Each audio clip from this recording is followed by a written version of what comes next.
عزیز دوستوں، بزرگوں اور بھائیوں، کچھ چیزیں ایسی ہیں جن کا قرآن مجید نے بارہا تذکرہ فرمایا۔ قرآن پاک کسی چیز کا ایک بار بھی ذکر کر دے تو وہ چیز ہمارے لیے دستور حیات اور منشور زندگی بن جاتی ہے۔ لیکن اگر اللہ تبارک و تعالیٰ کسی چیز کا بار بار تذکرہ فرمائے تو معنی یہ ہے کہ اس کی ہمیں بہت ہی زیادہ ضرورت ہے۔ ان چیزوں میں سے ایک چیز صبر ہے۔ قرآن پاک نے 100 سے زیادہ مرتبہ صبر کا تذکرہ فرمایا۔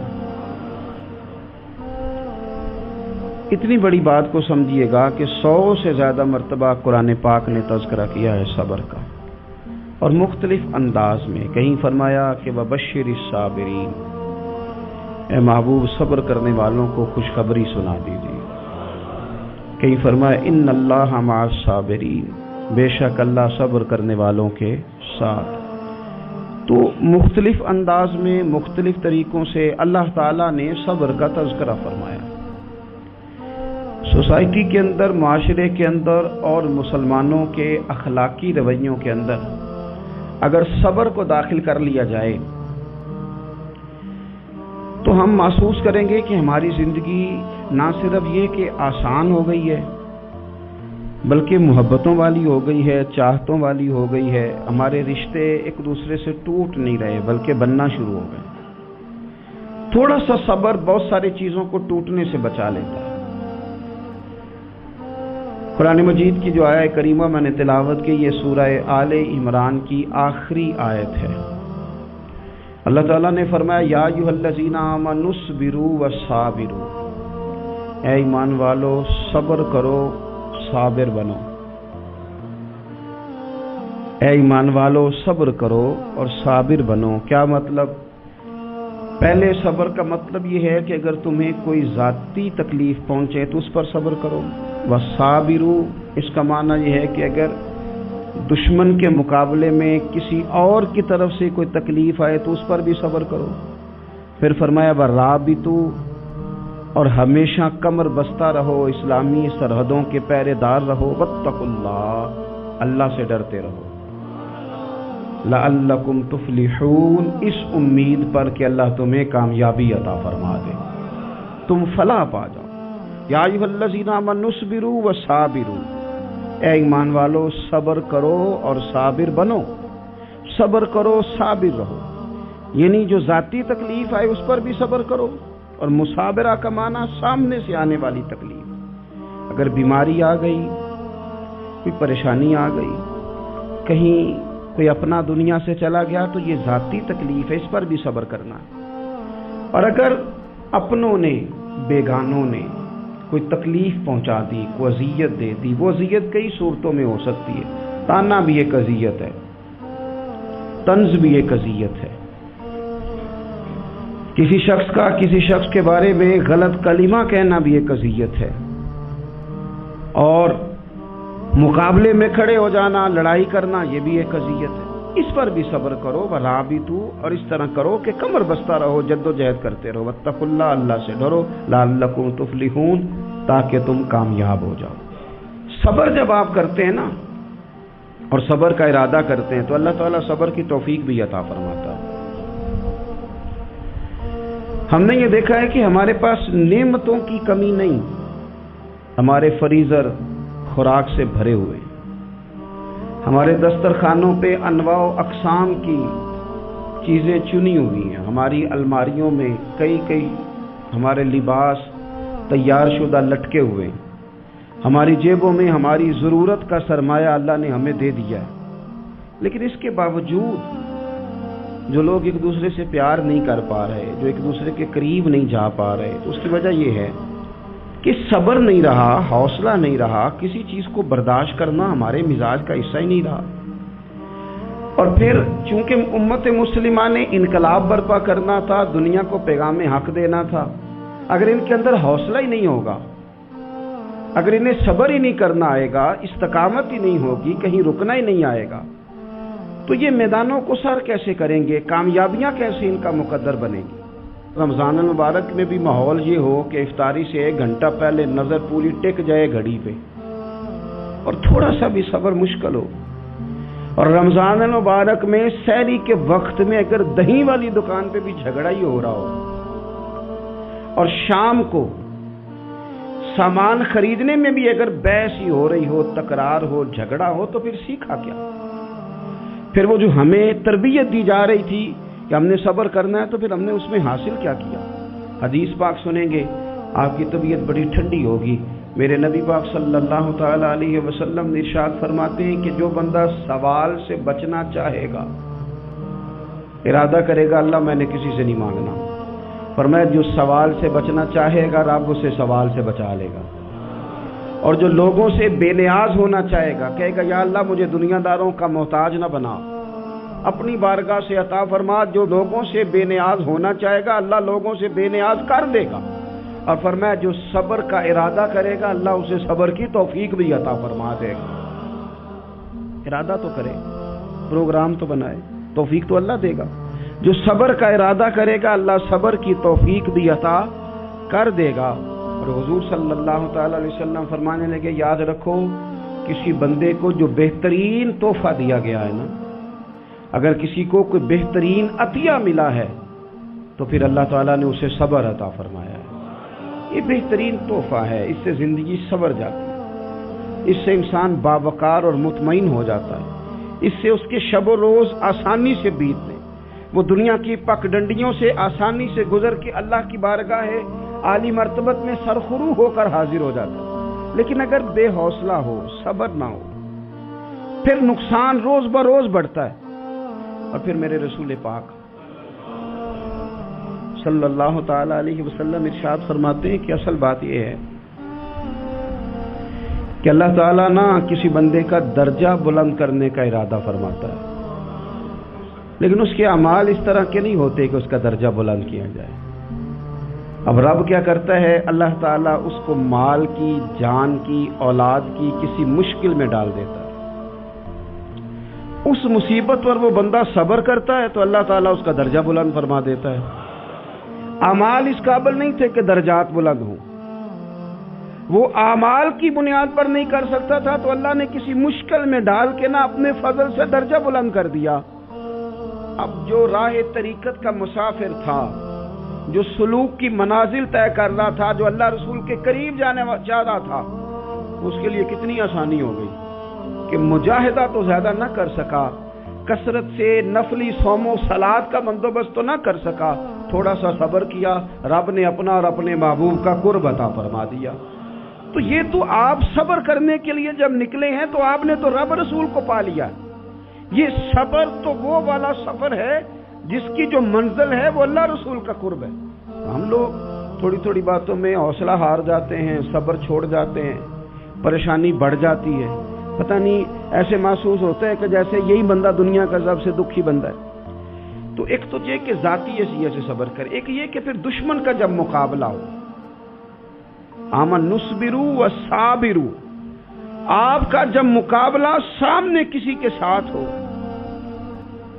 تو پھر تیر، تلواریں، اسلحہ، بندوقیں یہ نہیں زیادہ لڑتی، میدانوں میں حوصلے لڑتے ہیں، میدانوں میں صبر لڑتا ہے، میدانوں کے اندر توانائیاں لڑتی ہیں۔ میدان کربلا کے اندر کوئی مقابلہ نہیں تھا تیر کا تیر کے ساتھ، تلوار کا تلوار کے ساتھ کوئی مقابلہ نہیں۔ میدان کربلا کے اندر ظلم کا صبر سے مقابلہ تھا۔ فتح کے ڈنکے یزید نے بجائے تھے، جشن ابن زیاد نے منایا تھا، لیکن قیامت تک اللہ نے جو فتح عطا فرمائی ہے تو وہ حسین ابن علی کے صبر کو عطا فرمائی، سیدنا امام علی مقام کے صبر کو ملی۔ عزیز بھائی، صبر ہی ہمیشہ فاتح ہوتا ہے، صبر ہی جیتا کرتا ہے، صبر ہی کامیابیاں دیتا ہے، نتیجے صبر کے نکلتے ہیں، صبر کے، حوصلے کے نتیجے ہوتے ہیں۔ ہماری جلد بازی ہمیں شکست خوردہ کر دے گی، ہمارا حوصلہ نہ ہونا ہمیں ہرا دے گا، ہم کمزور پڑ جائیں گے اگر ہم بے حوصلہ ہو جائیں گے۔ سنو، میرے نبی پاک علیہ السلام نے تربیت کی، حضور اپنی امت کو درس دیتے ہیں۔ حضور فرماتے ہیں پہلے تو کوشش ہی نہ کرو کہ تمہاری دشمن سے لڑائی ہو، اس چکر میں ہی نہ پڑو کہ لڑائی ہو، مسلمان امن والے ہیں، یہ پرامن لوگ ہیں، یہ امن پسند ہیں، یہ داعی امن ہیں، یہ معاشرے میں مومن ہونا امن کی علامت ہے۔ فرمایا پہلے تو یہ پروگرام ہی نہ بناؤ کہ تمہاری لڑائی ہو، اور فرمایا پھر اگر ہو جائے نا تو پھر صبر کے ساتھ مقابلہ کرو، پھر ڈٹ کے مقابلہ کرو، اور پھر یاد رکھو یہ جو جنت ہے یہ تلواروں کے سائے میں ہے، جنت تلواروں کے سائے میں تمہیں ملے گی۔ پھر ڈٹنا سیکھو۔ پہلے تو بات یہ کہ تم یہ ارادہ ہی نہ کرو لڑائی، اور اگر کبھی ہو جائے تو لوگوں کو بتاؤ کہ ہیں ہم پرامن لوگ، پر دین کے لیے کھڑا ہونا ہو تو پھر ہم سے زیادہ کسی کو کھڑا بھی نہیں ہونا آتا، پھر ہم سے زیادہ کسی کے پاس طاقت بھی نہیں۔ حضرت مولا علی شیر خدا رضی اللہ تعالیٰ عنہ کے زمانے میں کفر کے ساتھ ایک جنگ ہو رہی تھی، تو کافروں نے نا جاسوس بھیجے کہ یار پتہ تو کرو مسلمانوں کی تیاری کس طرح کی ہے۔ تو جاسوس واپس جا کے کہنے لگا سمجھ کوئی نہیں آئی ان کی، وہ تو راہب قسم کے لوگ ہیں، صوفی قسم کے لوگ ہیں، وہ تو کٹے ہوئے ہیں دنیا سے، مسلوں پہ بیٹھ جاتے ہیں، رات کو تو لگتا ہے دنیا سے تعلق ہی کوئی نہیں، لیکن سویرے اٹھ کے میدان میں تلوار لے کے نکلتے ہیں تو لگتا ہے ان سے بڑا مجاہد ہی کوئی نہیں۔ یہ عجیب لوگ ہیں کہ رات کو مسلح پہ بیٹھے ہیں تو لگتا ہے کٹ گئے دنیا سے۔ یہ صوفی لوگ ہیں، درویش ہیں۔ یہی مسلمان کی شان ہے، ہو ہلکا یاراں تو برے شم کی طرح نرم، ریز میں حق و باطل ہو تو فولاد ہے مومن، ادھر آ ستمگر ہنر آزمائے تو تیر آزما، ہم جگر آزمائے، ہم تجھے اپنا حوصلہ بتاتے ہیں کتنا ہے، دیکھ ہمارے حوصلے سے ٹکرا کے دیکھ یہ کتنا طاقتور اور مضبوط ہے۔ تو عزیز بھائی، اگر زندگی میں آپ کو صبر کرنا آ گیا، میں بڑے دنوں سے یہ عنوانات بیان کر رہا ہوں، اور آج تو خصوصی طور پر رمضان شریف کے اس جمعے میں میں اپیل کرنا چاہتا ہوں آپ سے کہ کمزور باتیں کرنی چھوڑ دیں، مایوسی کے جملے اپنی زندگی سے نکال دیں۔ ہم مسلمان ہیں، آپ بیمار ہو گئے ہیں تو یہ بھی خدا کا فضل ہے، گناہ معاف ہوں گے۔ اگر اللہ تعالیٰ نے فقیر بنا دیا، غریبی آ گئی ہے تو یہ بھی فضل ہے، امیروں سے پہلے جنت میں جائیں گے۔ اگر اللہ تبارک و تعالیٰ نے کسی جگہ آپ کو مکان نہیں دیا اور دوسرے کو دے دیا ہے تو آپ وہ لوگ ہیں جو عظیم سنت ادا کر رہے ہیں سیدنا بلال حبشی کی۔ اگر کسی جگہ کوئی کمزوری آ گئی ہے، کوئی پیچھے رہ گئے ہیں، تو یہ خدا کا فضل ہے۔ اللہ تعالیٰ نے چاہا ہمارے لیے جو فیصلہ تو ہم اس پہ راضی ہیں، لیکن اپنی زندگی میں اور شکوے اتنے بڑھا لیے ہم نے، اتنے بڑھا لیے کہ لوگوں سے شکوے کرتے کرتے رب رسول سے بھی شروع کر دیے۔ غلام بھی کبھی شکوہ کرتا ہے، آقا کا بھی شکوہ ہوتا ہے، بندہ بھی کبھی شکوہ کرتا ہے، رب کا بھی شکوہ ہوتا ہے، یہ بھی کبھی ہوتا ہے۔ آپ نہ مانے پر یہ شکوہ ہے کہ میں بڑے ڈاکٹروں کے پاس گیا ہوں، آرام نہیں آیا۔ نہ مانے پر یہ شکوہ ہے میں نے کبھی کسی کو ستایا تو نہیں پر میرے حالات نہیں ٹھیک ہوتے۔ آپ نہ مانے پر یہ شکوہ ہے کہ فلانے کے پاس دولت زیادہ ہے، اس نے پتہ نہیں وہ آگے نکل گیا اور میں پیچھے رہ گیا۔ نہ مانے پر یہ شکوہ ہے۔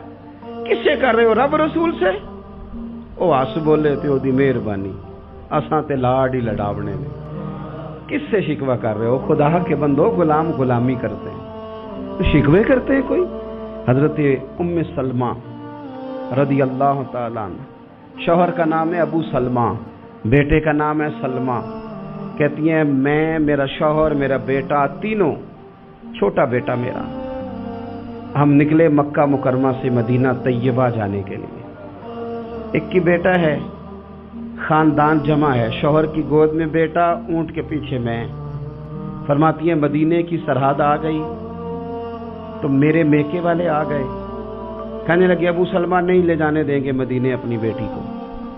میں نے کہا میں مسلمان ہوں، میں تو اپنے شوہر کے ساتھ مدینے جاؤں گی۔ انہوں نے کہا نہیں جا سکتے، تو نے جانا ہے تو جا، ہماری بیٹی نہیں جائے گی۔ زبردستی مجھ سے انہوں نے مجھے میرے شوہر سے الگ کیا۔ کہتی ہیں پھر میرے شوہر کے قبیلے والے آ گئے، وہ کہنے لگے اگر تم اپنی بیٹی کو نہیں نہ جانے دیتے تو یہ جو ہمارا پوتا ہے یہ ہماری نسل ہے، تمہارا نہیں، اسے ہم نہیں جانے دیں گے۔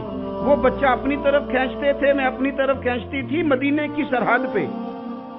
یہ جھگڑا زمین کے لیے نہیں ہو رہا، مکان کے لیے نہیں ہو رہا، حضور کے مدینے جانے کے لیے ہو رہا، حضور کے مدینے جانے کے لیے ہو رہا، مدینے جانے کے لیے ہو رہا۔